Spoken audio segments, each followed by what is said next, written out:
Hello guys, good morning.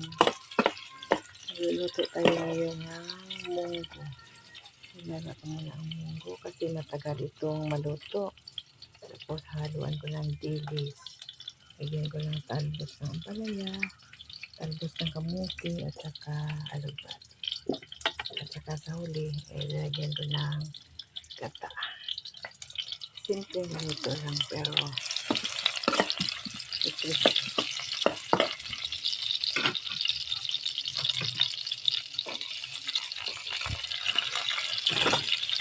Itong dilis. Iisa ko muna ang dilis para makakita.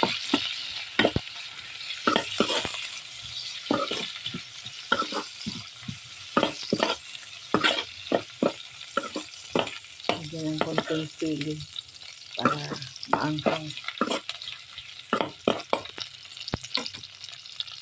Tapos lagyan ng paminta.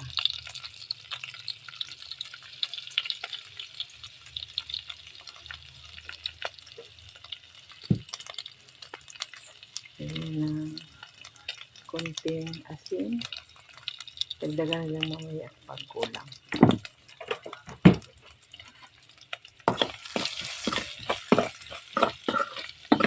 Tapos ngayon, lalagay ko na ang nilaga kong munggo. Init. Okay. Ayan.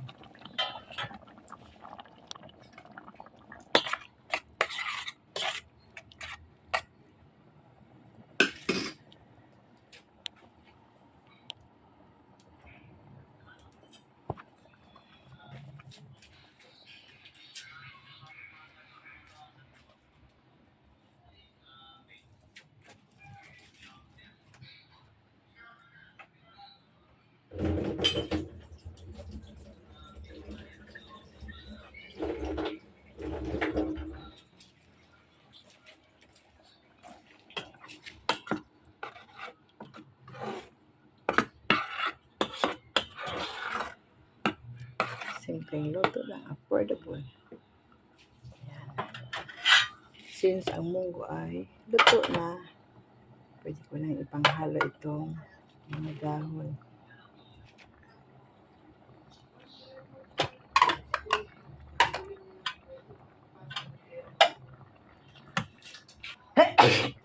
Excuse me.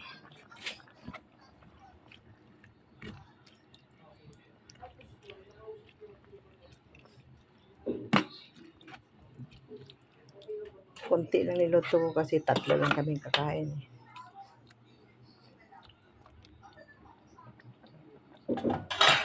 Tapos dahon sa ampalaya. Talbos. Ang kamuti. Kakaibang ulam, no? Kakaibang luto.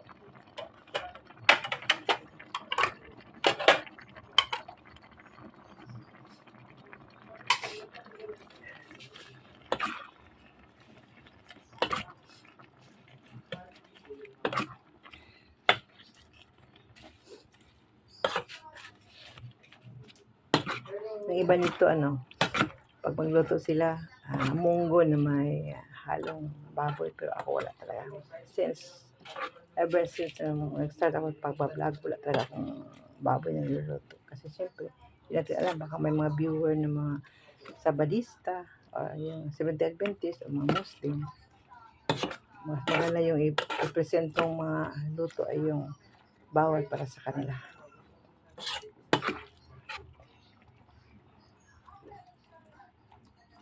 Ayan, takpan.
Tikman natin, ang tama ba? Tama ng alat, wala nang dagdagan. Wala nang dagdagan pa ng asin. Sarap. Okay, halo ko na ang gata.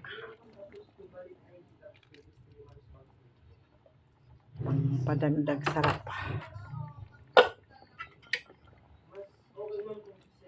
Isang piga lang yun para espiso. Para mamukhang parang gatas ba. Wow.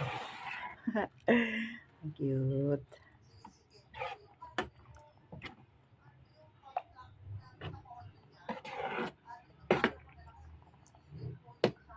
Bala ko sana isda ang ihalo, yung pritong isda. Kaso mahal. Mahal kasi ngayon dahil may bagyo. Para mga bibiling isda. Kaya, nag-try na ako ng dilis. Masarap siguro nito. Ilang kulo na lang yan. Tapos na.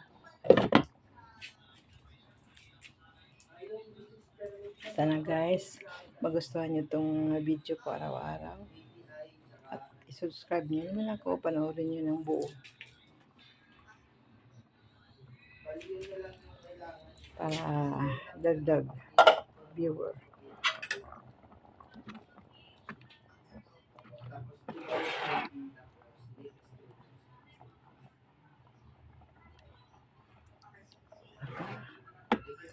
Sarap talaga guys. Patikim na. Kaya pa naman sabihin kung masarap. Tapos di ko pa natikman parang maigi.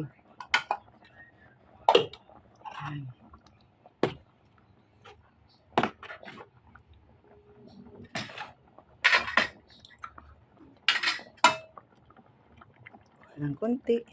Lagay dito. Ayan.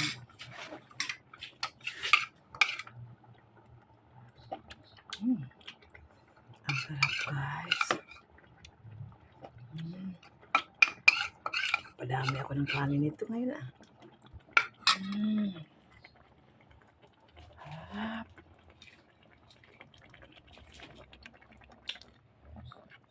Tamang-tama lang ang luto ng munggo. Sa team na, tama lang din. Konting asin lang.